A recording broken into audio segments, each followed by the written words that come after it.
There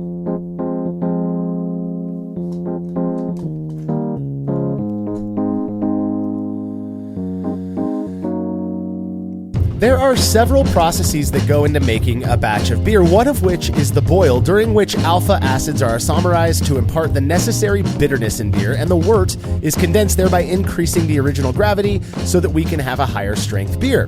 The problem is that freshly boiled wort is far hotter than the temperature at which yeast cells die, which is around 122 degrees Fahrenheit or 50 degrees Celsius. You're listening to the Brülosophy podcast. I'm your host, Marshall Schott, and I'm joined by contributor Andy Carter on this episode to discuss our experiences with the various methods and approaches that brewers have come up with for chilling wort. You know, it's funny, you start home brewing, and I remember my first home brews, and I didn't have the nice fancy equipment, the pumps and the chillers, but I always thought this process was so interesting because it's this kind of like, you're done and you're all the way to the end. You just have to do this one last thing. And I wouldn't call it a black box, but it is a funny kind of part of the process that you have to wait for this thing to get cold enough to move. And it's actually kind of dangerous, but I like it. And I would love to talk about these methods because I think there's so many ways to chill your wort. You get to the same endpoint, you get cold liquid, but what are the different reasons, pros and cons are quite interesting to me. Yeah, I totally agree. And I'll be honest, I get a lot of questions to this day. Brülosophy's been around for, almost 12 years now. And in those 12 years, if I were to do a bar graph of the nature of the questions that we receive just via email, not even for the Brew and A episodes, one of the big ones is about chilling wort, the importance of it. Do I really have to get it low? Blah, blah, blah. How do you go about, being so efficient in your chilling? Look, having brewed well over 500 individual batches at this point, it's safe to say that I have ample experience with chilling wort in general, overall, and I imagine that you do too, Andy, because in the last 23 years, I've used pretty much every method and type of chiller there is out there. So that's not to say I am, some major expert on it or anything like that. In fact, I'm fully aware that my experience differs from many people out there, and I look forward to hearing about your experiences as well, Andy. All right, if you're a fan of this show and you'd like to receive a reward for your support, please consider becoming a patron of Brülosophy over at patreon.com/Brülosophy, where you make a small pledge and receive rewards like access to unpublished contributor recipes, unique discounts at YakimaValleyHops.com, and an invitation to either a monthly live brew day with a Brülosophy contributor or a Q&A with somebody in the brewing world. You can learn more about all of the rewards we offer for your support over at patreon.com/Brülosophy. And when you make that pledge, just know that you are responsible for helping us to continue doing this thing that we do. Another really easy way to help us out is by using the links found at brülosophy.com/support when you're shopping online. Your experience doesn't change at all, and we get a little kickback for that referral.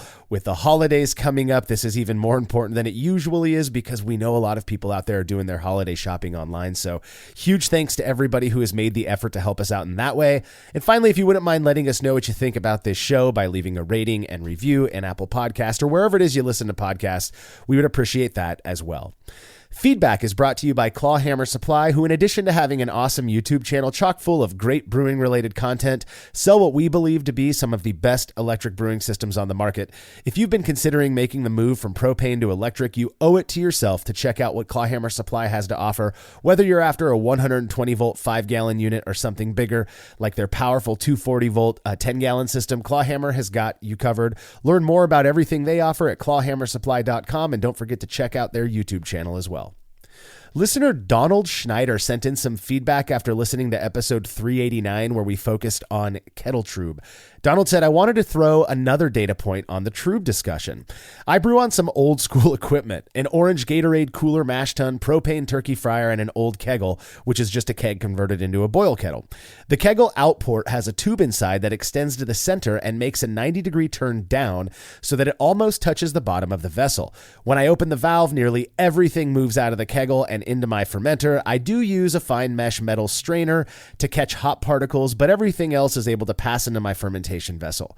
Using this high trub process, I was able to get a gold medal at NHC this year with a German Leicht beer made with 100% Pilsner malt. It was 1034 OG and had an ABV of 3.8%, a super light lager with nothing at all to hide behind. If any beer would show the supposed negative effects of trub, it should be this one. Andy, what are your thoughts on this whole fermenting with higher amounts of kettle trub as opposed to, allowing it all to settle out before you rack over to your fermentation vessel? Well, I think the data bears this out from everything I've done myself and other people, is that the trub is really helping clarify your beer. There's proteins, they're agglomerating things, they're helping things settle.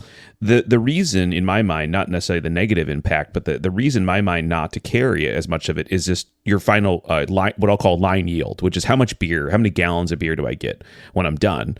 And in the end, you need to brew a bigger batch of beer in your boil kettle to get 5 gallons. If I always want 5 gallons, if I make a very hoppy beer or very proteinaceous beer, I'm going to have more stuff at the bottom of the kettle, and that's not going to be final drinkable beer. So in general, I think it's fine. You said, how much beer do I want? If I'm cool at his kegel system, so it's 15 gallons, so he's maybe making 10-gallon batches and whatever, they're making like 10-gallon batches. It means that you're just not going to get as much drinkable beer into your final vessel. So I think that it's fine. And then, ratio wise, I mean, yes, you scale up if you're a bigger brewer, bigger batches, you're trying to dump that stuff for yield purposes. But I think you just can't, you can't go zero. That's impossible. You're not filtering your beer before you ferment it. But in general, I've never had a problem with it, and my beers turn out great. I win medals too. I think the comment is interesting that a Leicht beer did well, and I think that just goes to show, yes, the lightest style beers are not impacted by this, and it's just part of the nature of the brewing process that you're going to get some, and a high amount isn't that detrimental. I think that that's how I've always approached it as well. Yeah, so I have a few thoughts on this. I'm sure I discussed it in that episode, but since Donald brought it up, I'll reiterate here because I don't want anybody making what might end up being a mistake. Overall, your experiences matches mine, Donald. And it sounds like yours does too, Andy. Now, like I mentioned in that episode, I don't these days intentionally rack a ton of trub to the fermenter, but I also don't make a big effort to keep all of it out. So, all I've noticed when doing this is reduced lag, more vigorous fermentation, and typically clear finished beer, like you said, Andy. In the end, what I've come to find out is that trub is actually highly nutritious. It's got a lot of nutrients that yeast really rely on to do their work better. So it's not a bad thing in the beer.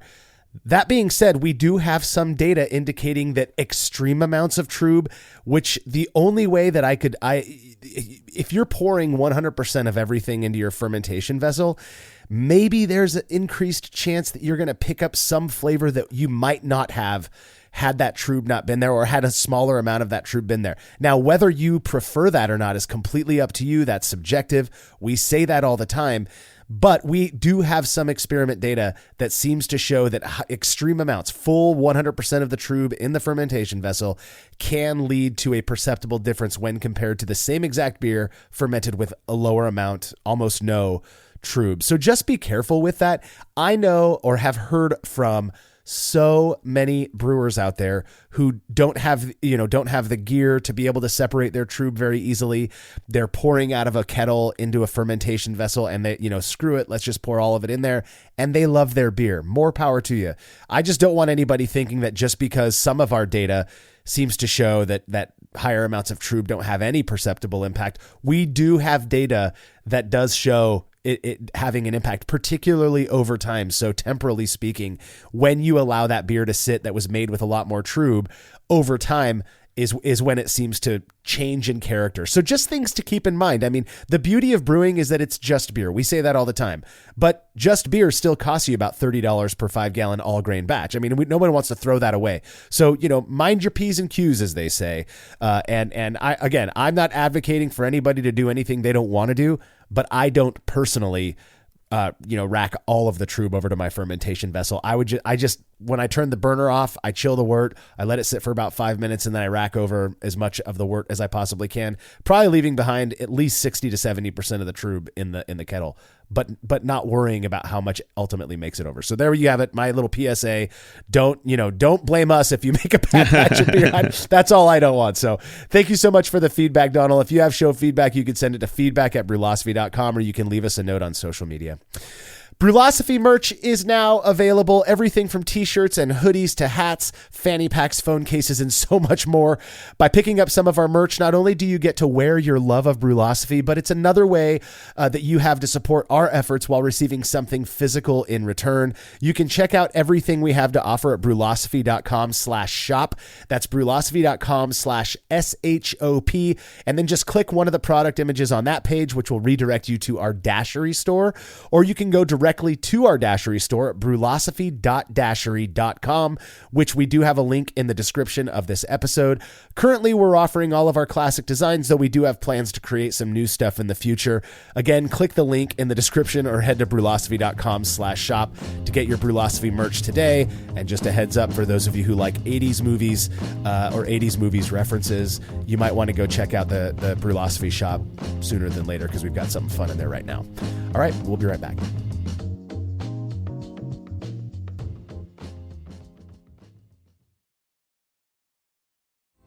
Chilling wort can be a chore, especially after a long brew day, but not with the exGEERience Counterflow Chiller, which can chill a 5-gallon or 19-liter batch of wort in 5 minutes or less, leading to a strong cold break and clear wort in the fermenter. Brülosophy's Matt Del Fiacco uses the exGEERience Max and absolutely loves it. In addition to improved chilling efficiency, every exGEERience comes with a 5-year warranty that covers the entire chiller for manufacturer defects. If you're looking to up your chilling game and a CFC is right for you, head over to exGEERience.com today.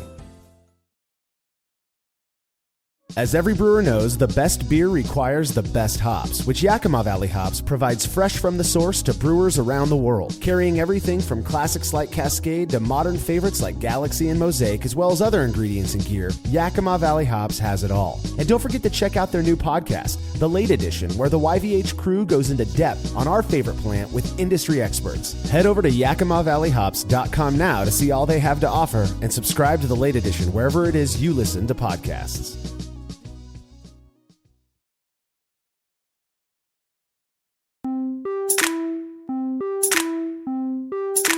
Andy, you and I both have been brewing for quite some time at this point, and I think it's probably safe to say that for the vast majority of batches, like at least 99% for me, that we've employed some method to quickly get the hot wort chilled following the boil.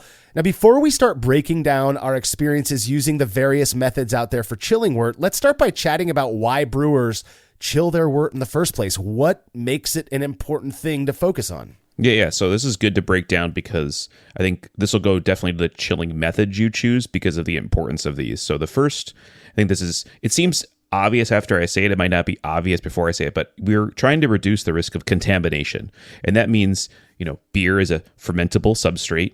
There's plenty of microbes in the environment that would love to eat these sugars, but we want to control that. We want our microbes to eat that. So this allows, if I chill quickly, if I can chill quickly in a controlled manner, I can add my yeast, my microbes sooner, which will lead to a quicker or faster active fermentation. And when we see the bubbles and we see the fermentation lock bubbling, and then this yeast, if there was potentially something trying to get a hold of the beer, another bacteria or yeast trying to get a hold of my beer and change it, we're going to quickly outcompete because our yeast is in there first and active and running quickly. Yeah, the way I've heard it described before is that it's a race of microbes, right? I like the way you put it, that our microbes, the ones that we want to get in there and do the work, that we want to get those there before anything else lands on that wort. Now, here's the thing. It would be almost impossible. I mean, outside of a vacuum or, some lab environment, it would be almost impossible to completely eliminate any other microbes getting into your wort prior to the yeast pitch.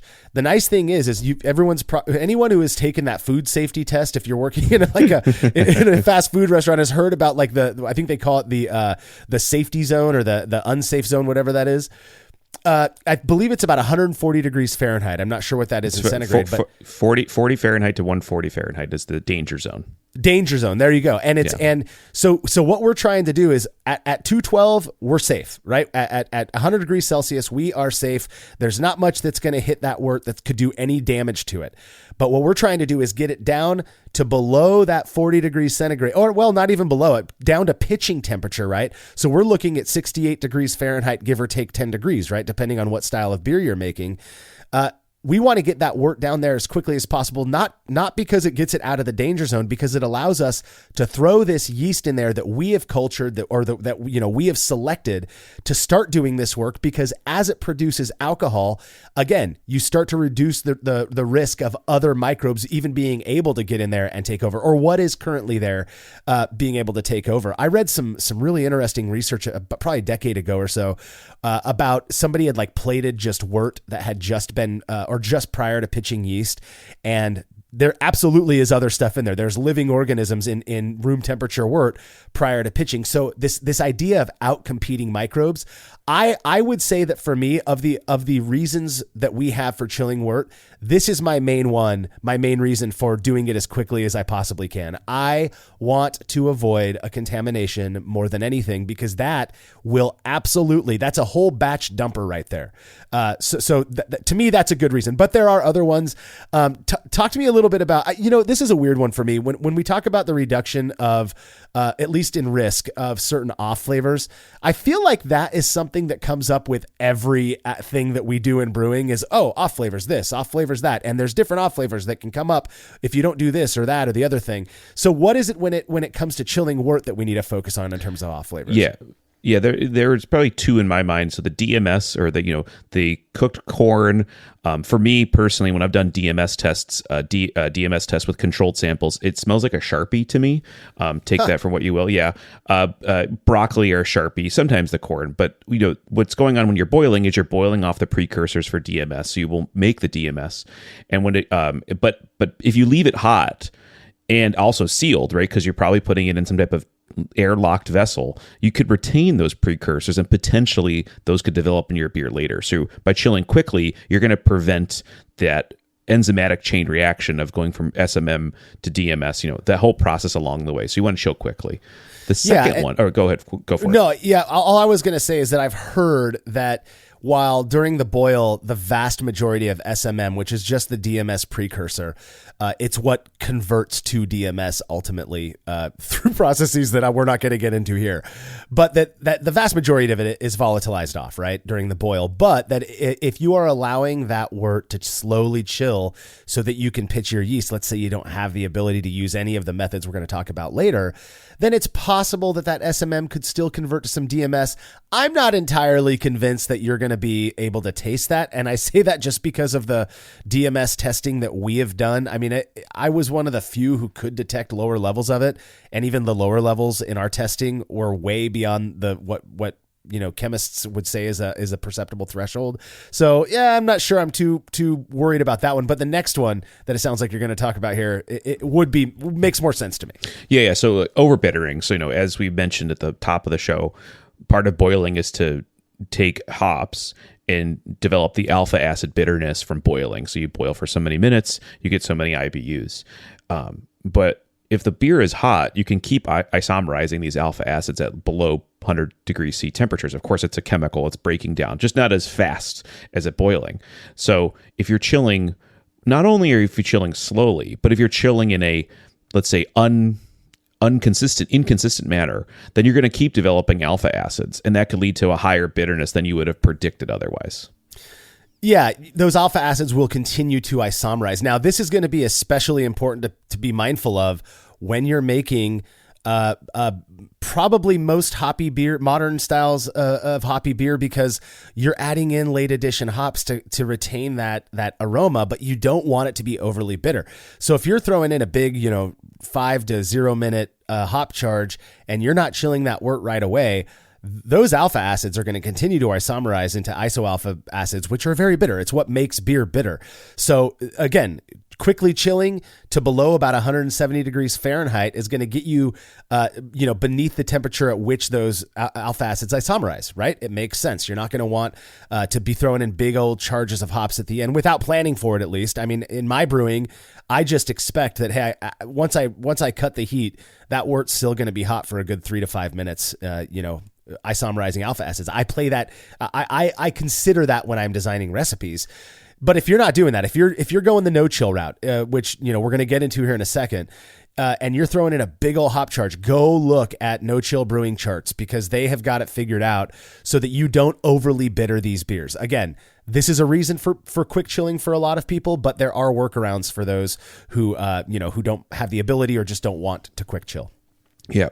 Another reason to chill rapidly for beer clarity. So when you're chilling, you're essentially getting these proteins and other things that maybe you don't want in your beer. You want some, like we talked about with Trub, but you want to create a cold break. And I think everyone has seen this when they put their copper Wort chiller into their immersion chiller into their kettle, and they see these just all this stuff start sticking together, and that's because these proteins and these tannins are starting to bind together because they're relaxing, they're denaturing, or they're refolding, and then they're coming together into solution, then falling to the bottom, like a sedimentation process. And then that can stay at the bottom, or as much of it can stay in the bottom as possible, and then that will just stay in your kettle so that you're getting higher, what I'll call, again, line yield. You're getting more gallons of drinkable beer out at the end of the day. And so that's a good reason. It's just it goes to yield and capacity, less flavor, but also a little bit to flavor. Yeah, there's this widely accepted idea that clear wort leads to clear beer. This is a trope that I feel like I've addressed many times on this podcast. I'm not entirely convinced that's true. That being said, we do have some data that seems to suggest that certain let's say clarity at certain points in the process does seem to lead to, even if it's just, minimally more clear beer in the end, like the use of Irish moss. We've done an experiment on that many, many years ago. Yeah, it does seem to improve beer clarity in the end as well. And all Irish moss does is encourage this hot break actually during the boil. But then obviously that's doing the same thing. It's flocculating those proteins and those tannins, pulling them down out of solution so that you can rack clearer wort off of that Trub layer. Is that going to result in a bright beer? I think there's other techniques you're going to have to employ, but this is a reason a lot of people opt to quickly chill, because if you've ever done a no-chill process, you will see that wort takes, you're not getting that classic cold break, egg drop soup looking, that clumping of those proteinaceous and tannic compounds in there. It just kind of stays hazy for a while until it chills out and stuff starts to sedimentate out. That's totally fine as well, which we'll talk about. But another reason, probably in my opinion, the most important reason if you're making hoppy beers to quickly chill, we already addressed it earlier a little bit, but is hop aroma. So set aside the bitterness function of late hopping and not chilling quickly. Those volatile, delicate hop aromatic oils that we are so desiring in our beer volatilize off relatively quickly at not too high of temperatures. So if you're throwing in a big whirlpool edition and that wort is still at 200 degrees Fahrenheit, which is like 90 or like 37 degrees C or whatever. 97 degrees C. That you do that, and those hop oils are bound to just volatilize off, so they don't end up in the beer as you are intending. So by quickly chilling the wort, or even pre-chilling and then doing a hop stand addition, you are ostensibly you are allowing more of those hop oils to stay in that wort, which subsequently then you've got hopefully at least in the finished beer. Yeah, I think this is the main reason I was always brewing, or I have been brewing, mainly hoppy beers. And so if I want to retain the expensive hop flavor that I've gone out and purchased and secured for myself, I think chilling the fastest is the right way to go. Now, it's interesting, we have a bit of a pick of the litter for chilling when we're doing 5 to 10 gallons, right? You get up to 20, 30, 40 gallons, you're left with the one technique, which is the plate chilling technique, which means you may need to change your recipes. You may need to rethink some stuff if you were used to immersion. So this is one thing where technique and equipment and artistry kind of have to play together, because this is a critical element to making a great hop forward beer. Yeah, a critical element. I absolutely agree. Yeah. Okay, so those are the primary reasons one might choose to chill their wort immediately after the boil as quickly as they can. So now we're going to move into the different methods, the different approaches people take to actually chilling their wort. And we're going to start with what we're terming passive methods for chilling wort. And all I mean by that is that it doesn't require the use of external gear. You don't need to go out and spend $200 on a wort chiller. We'll get to that in a minute. We're calling those active methods. But for now, let's start with these passive methods. And I will say that these are going to be the methods that probably most newer brewers are going to start out using. Maybe they're using one of these methods that we're going to talk about and haven't even considered the other options. So hopefully we can maybe open some doors there by sharing our experiences. Everything that we talk about in this episode, I can't speak for you, Andy. I have done everything that we've talked about in this episode. This is one of those rare times where I actually do have 100% experience with everything we're discussing. And so again, these passive methods, you're not relying on gear to do the chilling for you. You're relying on stuff that you've got just lying around, basically. And so the first one, and I feel like with how relatively modern this method is, it is the most simple. I almost felt like saving it till the last part of this segment, but I feel like given how simple it is and the fact that you're not even actually chilling the wort, we need to start with it. And that is just the no-chill method, which we have talked about several times on this show, but never in this capacity. All the no-chill method is transferring this hot wort freshly out of the boil. So it is still around that 212 degrees Fahrenheit temperature, between 97 and 100 degrees Celsius. You take that, you rack it into an HDPE cube, so it's got to be food safe. You don't want leaching of any weird chemicals into your wort. You fill it as high to the top, to the brim that you possibly can, because you don't want any air getting in there. You seal it off. You take that hot ass cube and you set it on a shelf in a relatively cool area. A lot of people do their laundry room, and you let it hang out overnight to chill on its own. It is that simple. As soon as it's down to wherever you want it, you can put it into a fermentation vessel. I know a lot of people do, try to transfer it off of whatever trub is laying at the bottom of that cube, and then you ferment it. It's that simple. Now, I remember when no chill was getting a lot of focus, 12, 13 years ago. Again, this is another one that I feel like Brew in a Bag was kind of developed in Australia, because the biggest benefit to no chill brewing is it doesn't rely on any water waste. You don't waste any water whatsoever. You're using ambient air, the ambient temperature, right, to chill that wort. But back then there was a lot of talk about you got to get these specific types of plastic cubes. They're safe, blah blah blah. A lot of people these days are just using their stainless kegs, which arguably is even safer than those HDPE cubes. They're not going to puncture. They're not. There's nothing. You just got to fill it up as high as you can. Usually people who have kegs have the ability to purge that keg. So even if you're doing like a 3-gallon batch and you're putting it into a 5-gallon keg, purge it with some CO2, put that wort in there, seal it up, let it chill overnight, and then pitch your yeast. I mean, it's that simple. Yeah. So this is one, I think I saw those videos. I think when it got very, very popular, I watched all the videos about this. At the time I saw them past doing this in my own processing.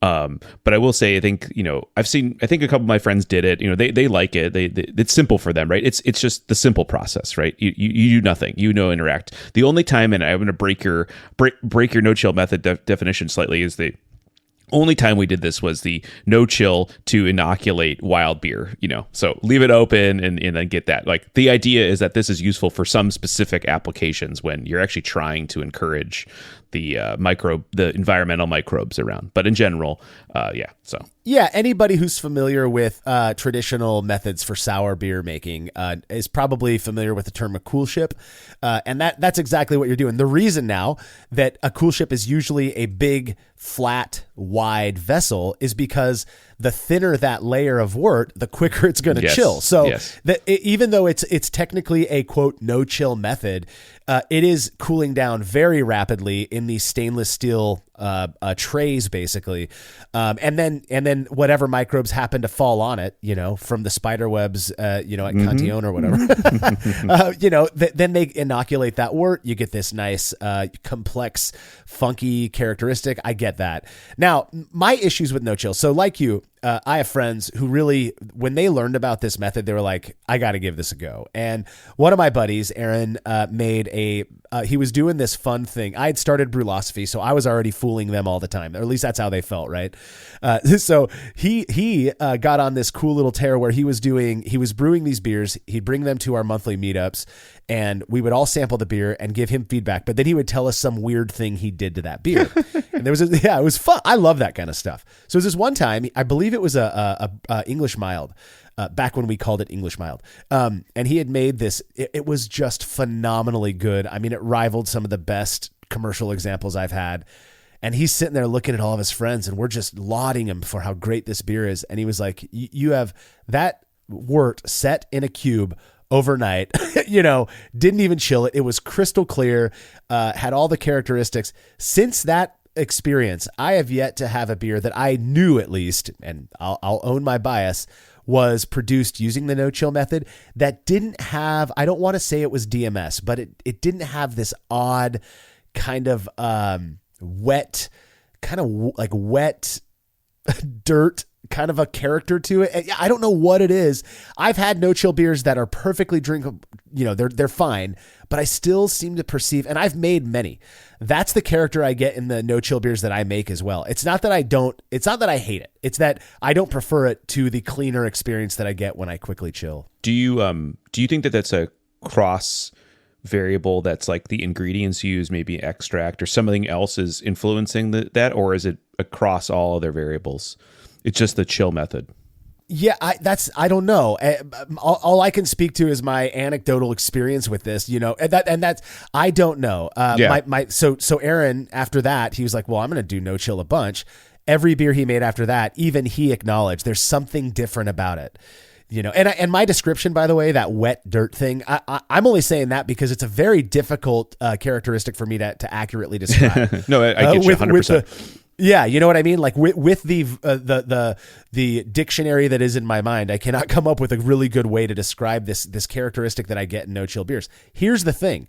I remember, God, this was years and years ago. A fan of the show sent me a bunch of beers, didn't tell me anything about him except for the style.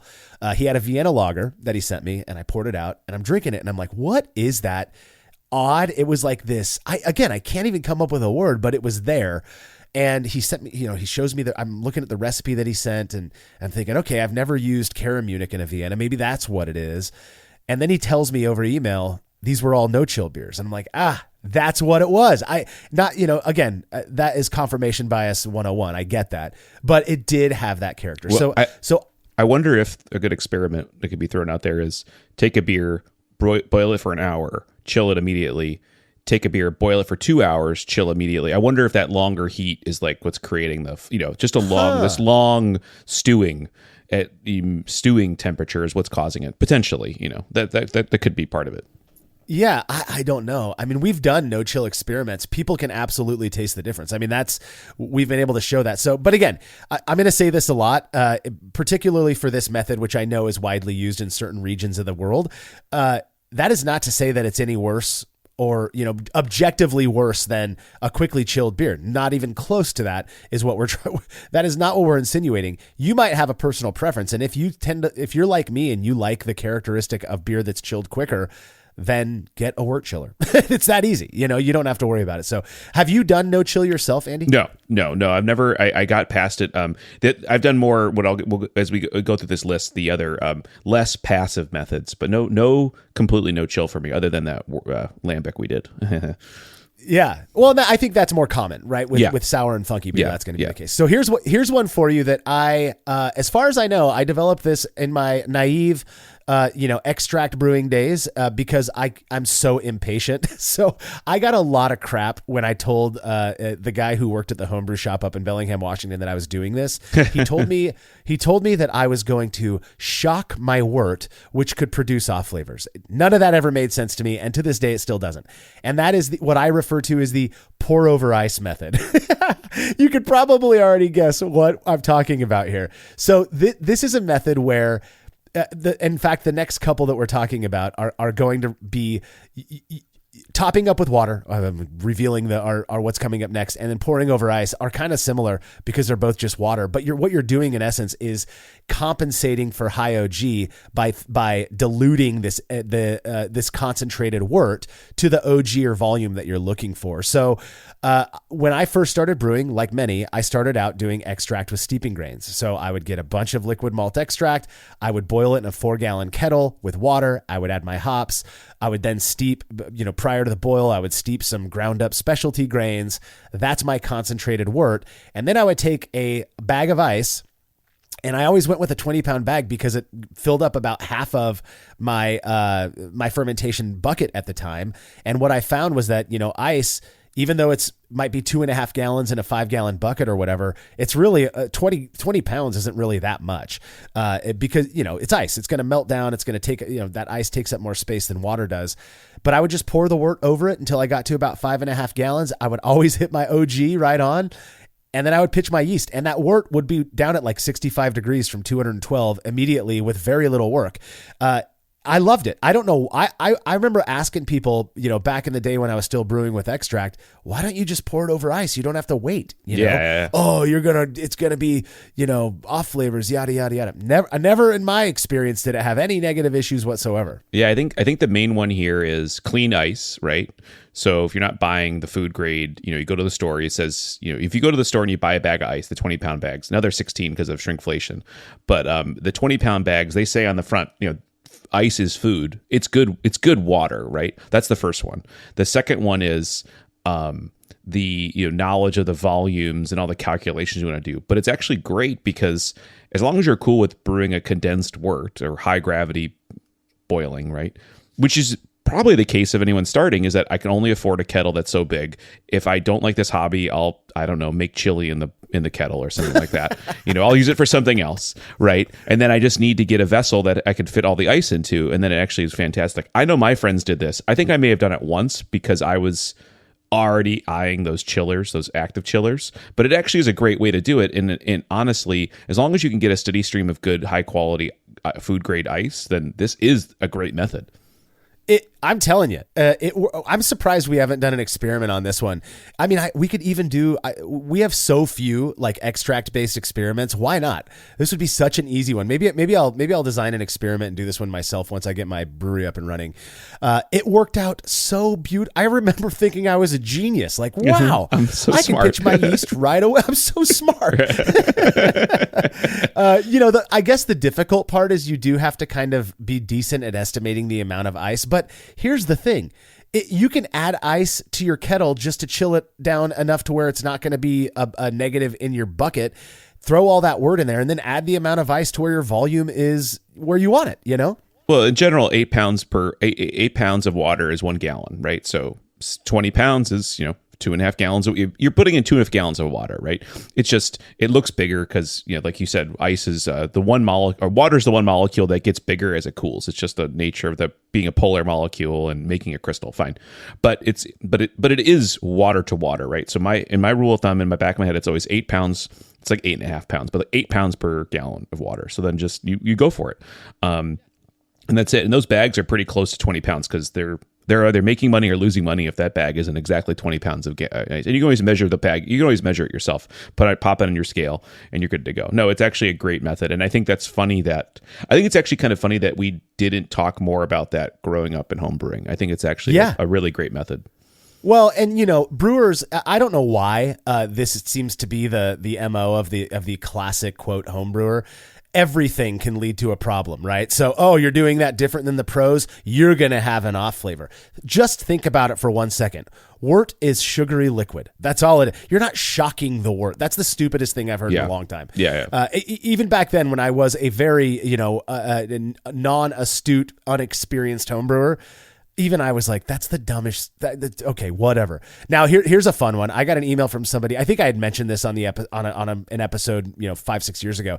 I got an email from someone who goes, "Oh, I got you even better." He goes, he ferments in stainless steel, and he said, I put about 2 gallons of water in a stainless steel fermenter, drop that into my chest freezer, which he uses as a fermentation chamber.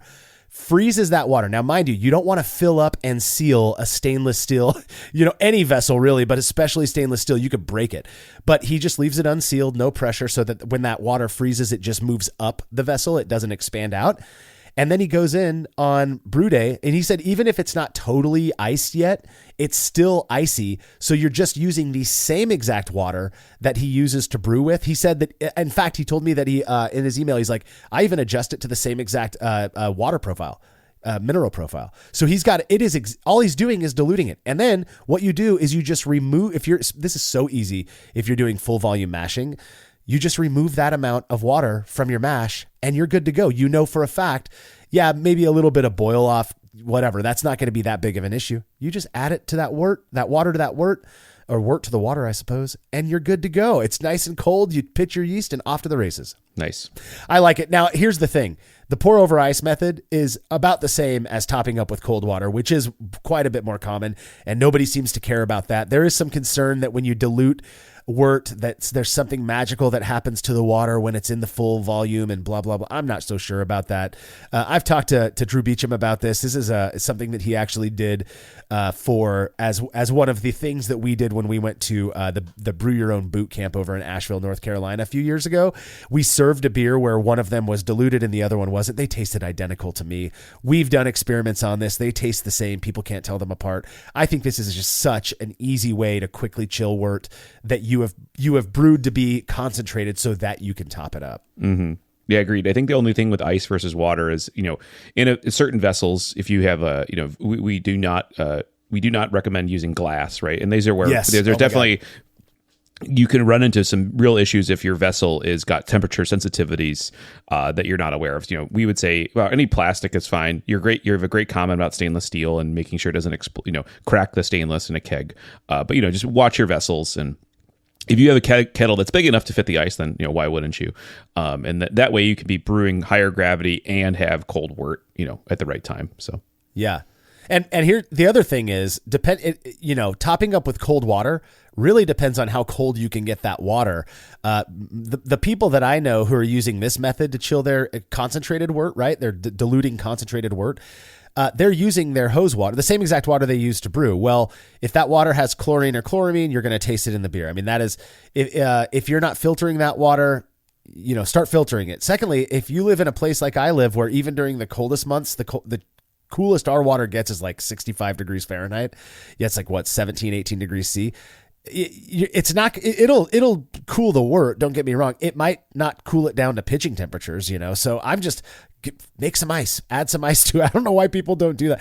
A little hybrid method that I've heard about people using before is they get heat safe, like frozen sticks or whatever, or you can get like those my wife uses them when she goes grocery shopping. She puts them in like a bag to keep stuff cool. They're like bricks. I would be a little bit wary of the plastic used in those. I'm kind of a nut about that stuff, but I've heard of people doing it and they do stay frozen longer than ice. So maybe it would work, but all right. The final method, and I'm going to just come out and say it right now. The most inefficient outside of no chill. No chill is efficient purely because you're not using any water and it's kind of the aim, right? To take time.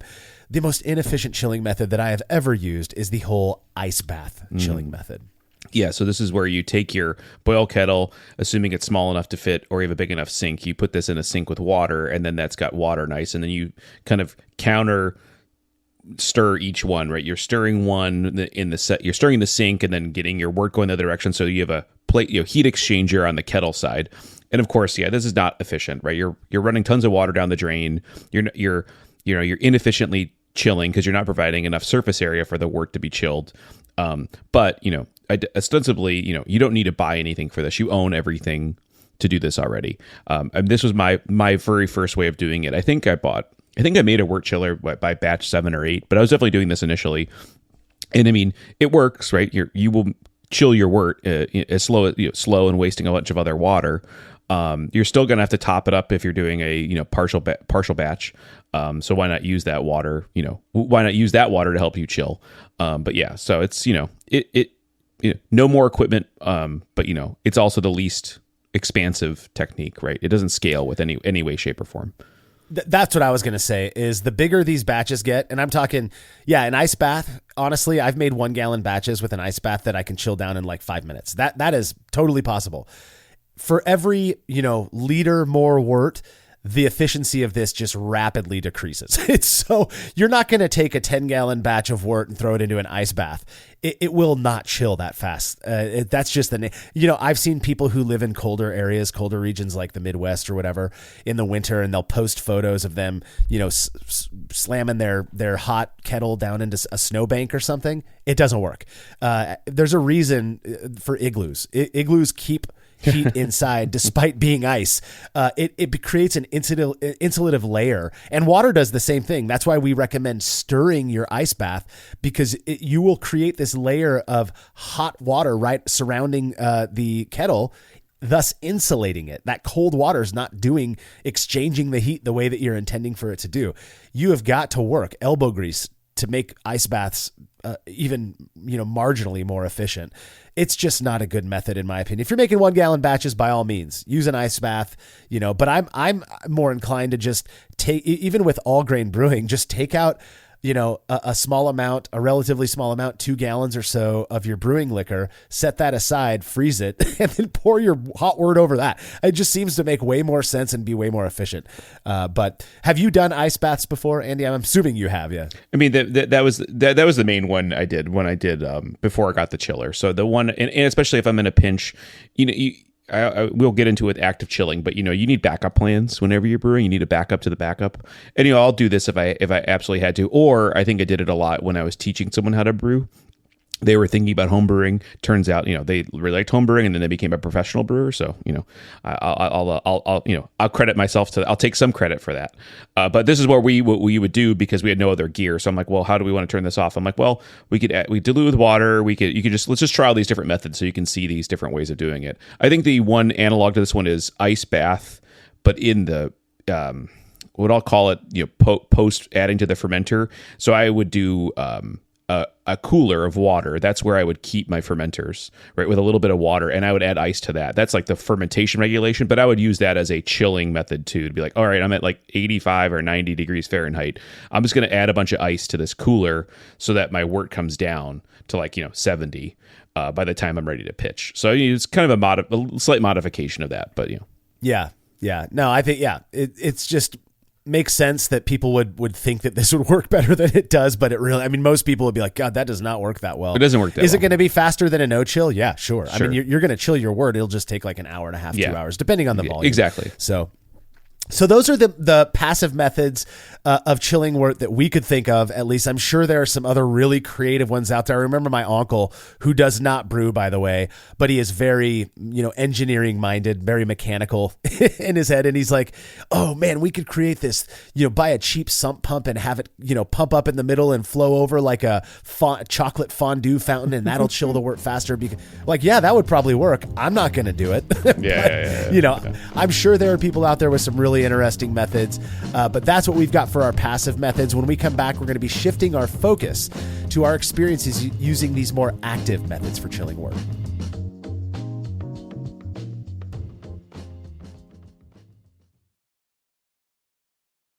We all know that designing recipes is really fun, and doing it well is so much easier with good software. We at Brülosophy recently made the switch to Brewfather, and honestly, y'all, we could not be happier. Brewfather utilizes the latest technology to bring you the most robust cloud-based recipe design software that can be accessed anywhere, on your phone, tablet, desktop, and even offline. It also works seamlessly with numerous third-party devices to make it easier to monitor every step of your brew. I know change can be difficult, but trust me when I say you need to go to brewfather.app today to try it out for yourself. That's brewfather.app. There's no denying that stainless steel is the best material for brewing equipment, and Delta Brewing Systems offers some of the lowest prices on high-quality stainless gear, like the Firm Tank, which in addition to holding 8 gallons or 30 liters of wort, comes with a domed lid to even further reduce the chances of a messy blow-off. Plus, it can hold up to 4 psi of pressure for closed transfers. Delta Brewing Systems also has their own line of brew kettles, as well as one of the lowest-priced all-in-one electric brewing systems out there, and their prices are shockingly low. If you're in the market for legit stainless gear that won't break the bank, do yourself a favor and head over to deltabrewingsystems.com today.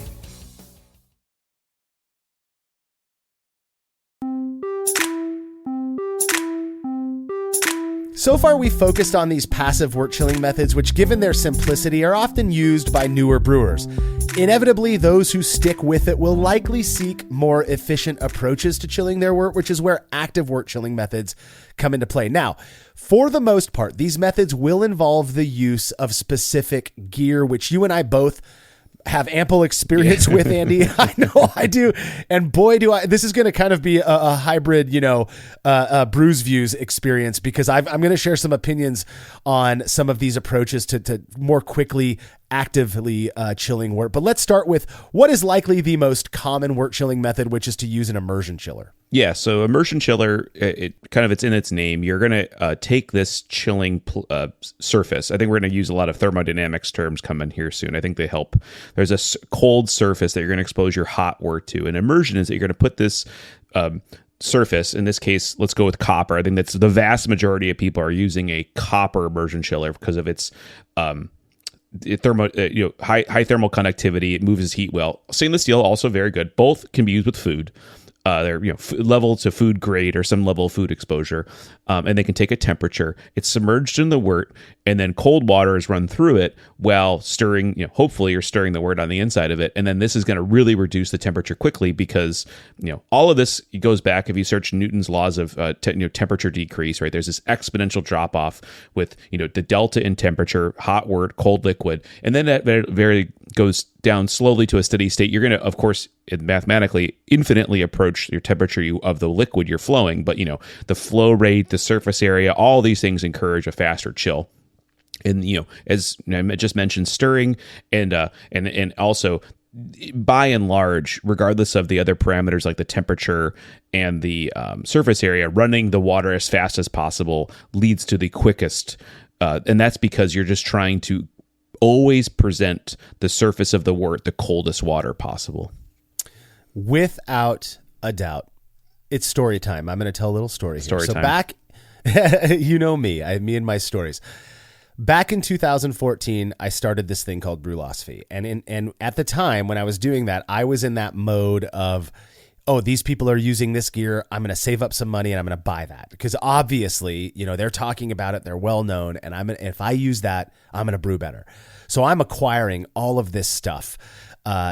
One of the things that I got was I think I paid like $40 on More Beer or something for this coiled immersion chiller, copper immersion chiller. I'm using that. It's working out exactly the way that I've read about other people, using it. I'd had this wort chiller for a while. I didn't buy it, in 2014. I'd had it for a few years, but I'm using it perfectly fine. I get an email from this guy named Clay, and he says, "Hey, I've got this small business called Jaded Brewing where we make really, highly engineered immersion wort chillers. Same idea, same concept as what you're using, but way, way better. We see that you started this thing. Can we send you one of these to try out?" And I'm like, "Hey, this thing is new. I'm already getting people asking to send me free stuff, quote, free. I've realized soon that there's no such thing as free in this business, which is a good thing. Don't get me wrong. But, I'm like, yeah, go ahead and send me one. I come back from a camping trip. It's sitting on my front porch. This box is huge. I'm like, man, that looks way different than what I've been using. And in it, there's a note. And Clay had written, "By the way, don't trickle your water through it. We know that there's a lot of people out there talking about, conserve your water. It doesn't matter how slow or fast you're running it from the spigot through your chiller.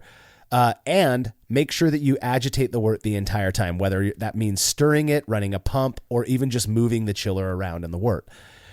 I'm not kidding you. I used to be really proud of the fact that it only took 10 to 15 minutes for me to chill my wort. I got the Hydra. Okay, this is probably their most popular, Jaded Brewing's most popular. This is not a paid advertisement. Now, I will say that Clay is a buddy of mine. We've maintained our relationship. He's an amazing business person, really cares about homebrewers, so I will give him that. That next batch, which I brewed like 3 days after I got home, I chilled my wort in under 5 minutes, and all I did was employ the tips and the gear that Clay had sent me from Jaded Brewing. And I'm looking going, how in the world did it take me this long to realize that there are better ways to do this? Man, you can go check out videos that Clay has posted online proving this. He's got timers up. So many people I know think that, even to this day, think that you just drop your copper immersion chiller into that wort, turn the water on, moderate flow, and walk away for 20. You could do it way faster. You're going to get a better cold break. There's a lot of benefits to doing it this way. So that was a life changer for me. I mean, life changer, homebrewing life changer. And I have continued to rely heavily on immersion chillers and using these techniques. I love it. Now they do make, not just Jaded, several outfits out there make stainless steel versions of these immersion chillers as well. The thing that I love about Jaded, they are the one and only. There are knockoff sites. There are people making basically copies of what Jaded offers. Don't go with them. Come on, go with the people who started this. And you go check it out. And if you can go and look at their different options. Their designs aren't different because they look cool. Their designs are designed specifically for certain applications. So if you have a really wide kettle so that your wort for like a 5-gallon batch is really shallow, check out their King Cobra. It's amazing. If you are using a really cylindrical type of a vessel for boiling in or even fermenting in, and it's stainless steel, and you rack your hot wort to that vessel before chilling it, they have a chiller for that. They've thought of everything. It's awesome. Go check out what Jaded Brewing has to offer during these very difficult times in the brewing world. I think it would be great for them. But this is what I like. Now, there is a hybrid version of that I can think of, at least, for using immersion chillers, and that relies on, rather than using water from your spigot. So let's say you live in San Antonio like Will does. During the summertime, his water's in the 80s. That's not very cool. You're only going to get the wort to about 6 degrees Fahrenheit, warmer than what your chilling water is. What you can do is fill up a bucket with ice water and grab a sump pump or some sort of a pump, and pump that ice water through your chiller. Now, you're not going to get it going nearly as fast. Your flow isn't going to be as high as from a spigot, but you can get fairly close, and that ice water is way colder than a lot of water, that you're going to find in certain regions during certain times of the year. So that's an option as well. I've done it a few times. I wasn't a big fan of it. What I would do is, just regardless of the temperature of my water coming out of the spigot, I'd get it as cool as I could, rack it to the fermentation vessel, and then throw that into my chamber and let it finish chilling there. So the vast majority of my brewing prior to Brülosophy experiments was with the Jaded chiller. I had copper chillers. You go to Home Depot, you're all DIY. You make your own crappy, copper Wort chiller. You make your hose attachments. It breaks a couple times. You're upset, but eventually you get a nice one, and that's what I did. And then with in Brülosophy, we'll get to how I did in Brülosophy, which was the counterflow or the plate, just given the nature of the brewing that we were doing at the time. But yeah, I love the counterflow. I love the immersion chiller. The one thing I'll say, and I think I brought this up in a side chat with you years ago, was I noticed over time it was getting less efficient. And what I came to realize was where I was living at the time had a very high mineral concentration to the water. And I realized that probably the inside of the chiller was getting some scale. So I backflushed it with a little bit of Star San, and a lot of crap came out. So it's important to remember it's a thermal transfer. And if you're getting anything that's not copper on the inside, you're getting copper oxide and weird materials on the inside, you may need to consider descaling the inside of your chiller. But, that's one thing I realized, and I was like, oh, stuff's coming out. Okay, so there's something blocking the thermal transfer. But yeah. That's interesting. I never thought about the blocking of the thermal transfer. I never had issues with like scale building up inside of my immersion chiller, but I was using it so often. Maybe that that was so let's just in terms of pros and cons. I think the biggest pros we've discussed. It is very quick. Copper is a perfect metal for chilling like this because of its conductivity or whatever. It works great. The problem is it's not cheap. So if you were to go to Jaded right now and buy just the standard Hydra, so you have a standard kettle, their go-to very popular Hydra, you're looking at $170 to get that out to you. That is an expense. So I understand why people might not want to do that. But if value is in efficiency, this is the way to go. Another con is that, like you were talking about, the inside of that copper tubing, the outside actually does become kind of messy. You have to kind of be mindful of making sure it stays clean. My thing was that 10 minutes after every brew day was dedicated to just getting a scrub brush, making sure it was nice and clean. If I wasn't able to get to it right away, I would use the hot water that I collected from the chilling process and soak the immersion chiller in that, and then come back to it maybe 15, 20 minutes later and clean it. It's just something you got to be mindful of. The cool thing is most places, Jaded being one of them, have tips for keeping your chiller as clean as possible. But I love it. Now, here's the thing. As much as I love immersion chillers, counterflow chillers, and there are different types. The ones we're talking about here are the ones that have a copper tube that's surrounded by some sort of a hose, whether that be PEX or even just regular water hose. You've got wort flowing through the inside of the copper tube, and then water flowing the opposite way, counterflow, through the rubber tube, right?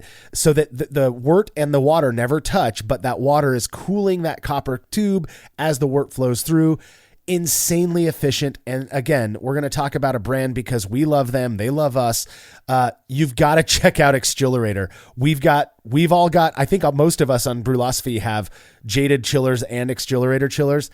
I'm telling you, your preference is subjective. I do have a penchant for immersion chillers. I know people, and I don't judge them, who share an equal sentiment about counterflow chillers over immersion.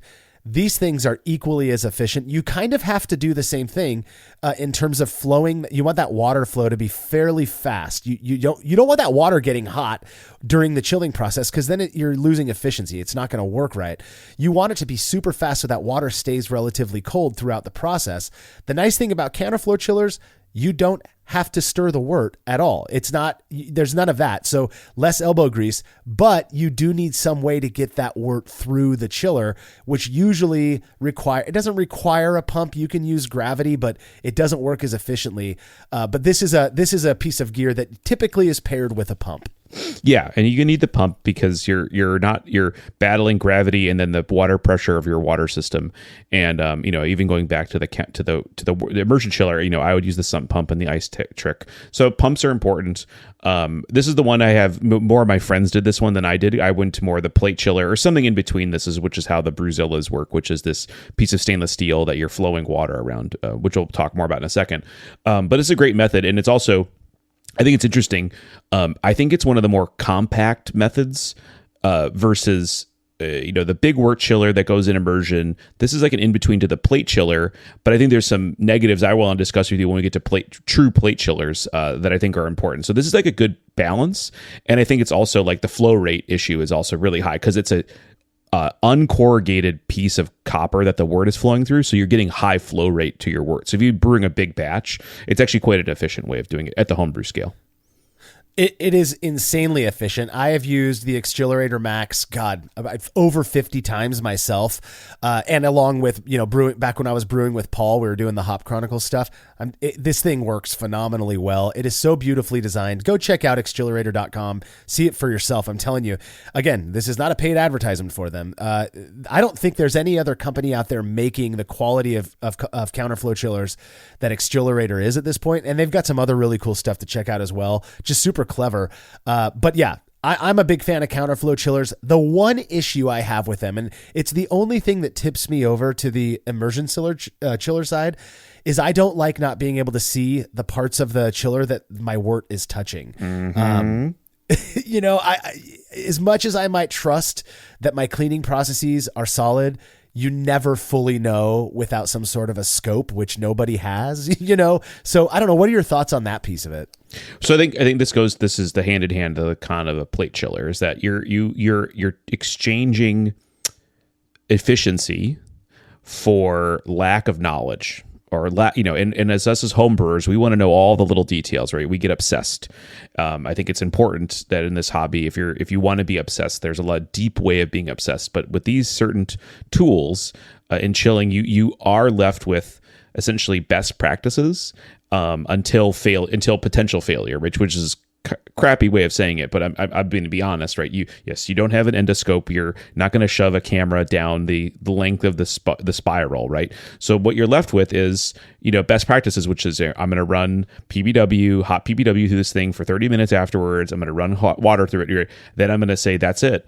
The only better thing you can do is, this goes way into professional brewing is you need ATP meters, and you need to swab it, and you need to see if there's anything left in there, right? I mean, there's only so many other things you can do, right? So you start to look more like a professional brewer. Now, that being said, I think most people, we've been doing this long enough. If there was some rampant excuses that people's beers were infected from using these things, we would have heard about it. So best practices on cleaning is what you need. But yes, I mean, I have the same exact concern with it. Yeah. But I will say this, I don't want to sound like I'm some, immersion chiller sycophant. I tend to prefer that method. I still use counterflow. I had somebody ask me a while ago. So they said, so give me, they're like trying to force me to think, right? They're like, give me some of the benefits to counterflow chillers over an immersion chiller. And easy. The biggest thing for me, at least with the gear that I use to brew on, with a counterflow chiller, if you want to filter out, if you want to use like a stainless steel hop sleeve to filter out your kettle hop additions, it's a lot easier when you don't have a chiller in the way. If you, and that comes in handy for a lot of stuff.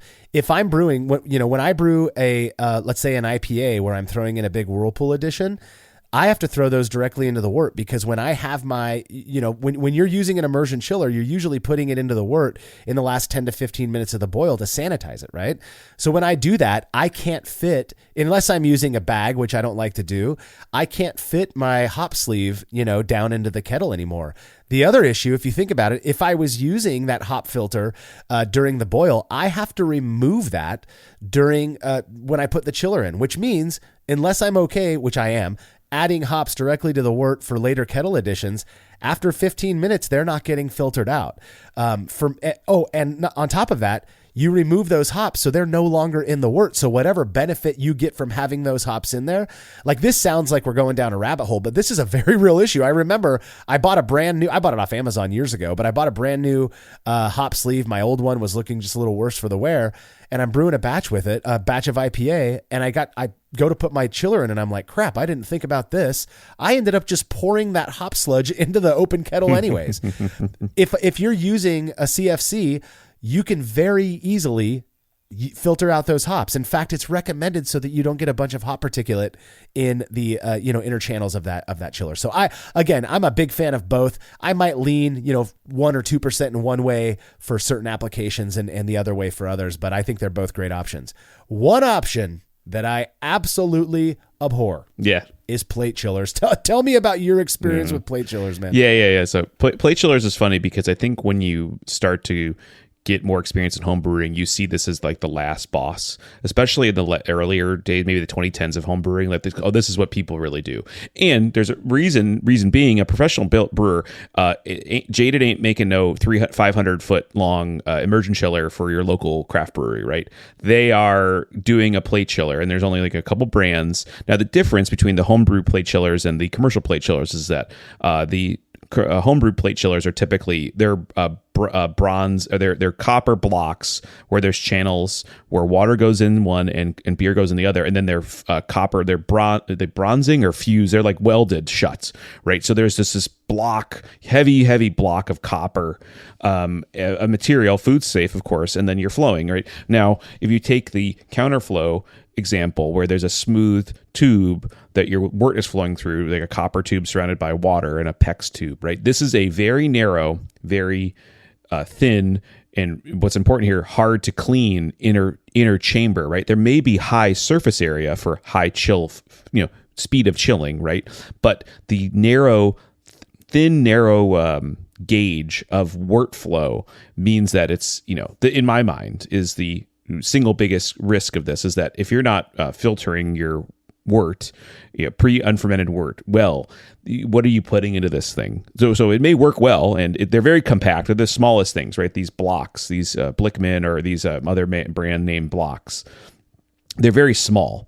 So you just can mount them to your brew system, and they just kind of sit there. You still need a pump, of course. And in my mind, when you need a pump, you actually need two pumps. You need the pump you're using and then a backup pump, because you do not want to have a failure, right? So you need two pumps. And then you do it. So that's my experience. Now, my experience, my friends had them. I borrowed them a couple times. Big group brew days where you bring hundreds of gallons of wort. This is the most, absolutely the most efficient way of doing it. I would say the kind of I'm going to call it a hybrid technique between the counterflow and this is how I use the Brülosophy, which the Brülosophy came with a stainless steel coil where the Brülosophy have a pump underneath them, and I would pump the hot wort through the Brülosophy or out the pump of the Brülosophy, out the output, into the coil.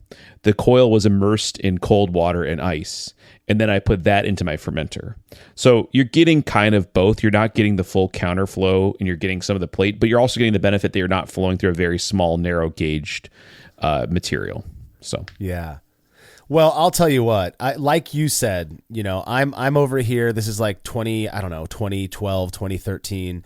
Using my immersion chiller that I bought from More Beer. It was working fine, but I'm seeing all these people on the forums talk about plate chillers, and then how when they were at some, pro brewery that we were all, fawning over, they saw that they used just a big version of a plate chiller, and I'm like, I got to get one of those if I want to really improve the quality of my beer. So I saved up and I bought this Duda Diesel plate chiller, which I believe Duda Diesel started creating like homebrewer plate chillers, but they're really like their company is like where people who make their own gasoline out of like vegetable oil and stuff. It's something like that, right? But I bought one of these Duda Diesel ones on somebody's recommendation. It was only like $100 at the time. God, man, it arrived. I was so excited. I brewed up, I cleaned it, did all the stuff, brewed up a batch. It worked beautifully. That is one thing about plate chillers. They freaking work. I mean, that there's no doubt about that. Same thing. You want to run that water pretty fast to keep it nice and cold while it's touching those plates. But it worked. And that wort is nice and cold. I get it out. I ferment that beer. I come back the next week to brew a batch. I go through the cleaning process. Everything seems good. I connect that plate chiller to my hot spigot of wort so that I can pre-sanitize it, and all of this flaky black crap came out and goes into my wort, and I'm like, that's not what I want. And so I hit the forums, of course, and I'm talking to people like, what is that? Oh yeah, that's normal with a plate chiller. If you really do a full hour of cleaning after your brew day with PBW rinsing and then hot water and then cold water and this and that, you can get it clean enough to where it won't happen. But for most of us, we just toss the first gallon of wort. And I'm like, that's not what I want to do at all. No. I don't want to do that. I don't even want to have the thought in my head that this black, it looked like burnt skin, like coming out of this thing. I don't want that. And so I used it maybe 5-10 more times, just my goal being to try to convince myself that it's okay. This is what and I hated it so much. I gave it to a friend of mine and I started using my immersion chiller again. It's right around the time that I got, the Jaded Brewing Hydra. So, that I don't like plate chillers, but they are absolutely effective. I mean, there's no denying that. I still have friends who it's their favorite, method for chilling wort. So, yeah, no, I mean, it's a technique I'm not opposed to using. I just don't want it in my system given how I want to brew. It is obviously used by other people, and I think the big downside of the homebrew side of it is the lack of, looking at it, seeing it, is it clean? Now, I mentioned professional brewers. What they have at their disposal is two things. First of all, they have much stronger chemicals to clean these things, and they're rated. These professional plate chillers are rated to take caustic acid, so they can clean the hell out of them. The second one is that they can disassemble theirs. They're actually literally plates that you screw together and look at. And when I talk to the commercial brewers, they basically look at it once a year. So during some preventive maintenance for the brewery, they'll take it apart, scrub it down, or maybe they mail it back and they get a exchange program for cleaning them. But basically, their ability to clean them with very strong chemicals and to be able to take it apart allows them that's the way they do it. And like I said, there ain't no 500-foot immersion chiller for them. They have to do it this way. So they're stuck. Well, I'll tell you what, the other thing that professional brewers have over us is that they are just brewing with way more frequency than most home brewers. Sure. Even for me, when I was brewing once every week, that was long enough for whatever happened to be left in that plate chiller to dry up, and whether it was contaminated or not, I don't care. It looked gross. And then, you go back a week later and you run hot wort through it and it loosens that gunk up and it spits it out. It's just gross. If you're brewing once every day, once every other day, like commercial brewers tend to do, that is getting so much more use that it may just be that, it doesn't have enough time for anything to build up. And so in that application, it may very well be the most effective and efficient way to chill wort. For me, I'm sticking with counterflow chillers and immersion chillers, though I do have some excitement now to give a shot to the old to the old pour over ice method that I was using, because it just sounds like it would make so much sense, and it's so easy to make concentrated wort. Like, I'm not afraid of that, right? So yeah, I'm looking forward to that. But those are the only methods I can think of. I think we really dug into our experiences quite well. Is there any other words that you have for our listeners on chilling wort effectively? I think we've seen a lot of different methods, and I think there's no, other than our personal opinions on plate chillers, there's no wrong way to do this, right? In my mind, the most important thing is staying sanitary, because everything's about sanitization in traditional beer brewing. The second one I'll give you is to think a little more, thinking about chilling is a method that you want. If you want your beer to be consistent, you need to do consistently. So if you're going to do the ice method, always 20 pounds in whatever wort. If you're going to do the immersion method, always the same rate of chilling, right? Think through your process and think through what variables. And in my mind, I went for consistency. I go for consistent brewing. I want to taste the same beer every single time. The nuances I want to bring to my beer are from recipe creation, not from poor process. So when you consider your wort chilling method, think about consistency. Man, I have nothing to add to that. That is exactly my thought as well. Whatever you do it with care, because you want to make sure that you're not, that is the danger zone. Like we've talked about, the time between that wort dropping below 140 degrees Fahrenheit and you pitching that yeast, don't be touching it. Don't cough over it. Be anal about it, because you want to make a good batch of beer. So, well, that is all the time that we've got for this episode. Please don't forget to check out our YouTube channel, The Brülosophy Show, where host Martin Keene covers a bunch of fascinating topics in the world of brewing a beer. If you want to check out the merch that we offer, just click the link in the description of this episode. And remember to head over to Brülosophy.com to stay current on everything we are up to.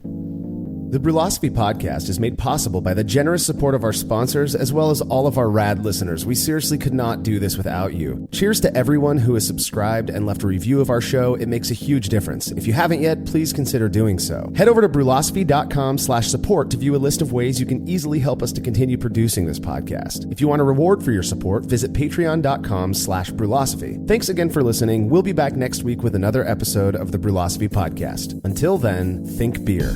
Start off the morning with some hot tea, lemon and honey, cause it suits my bro. Put some herb in the bowl, yeah, it's homegrown. Ain't gotta go through the middleman no more.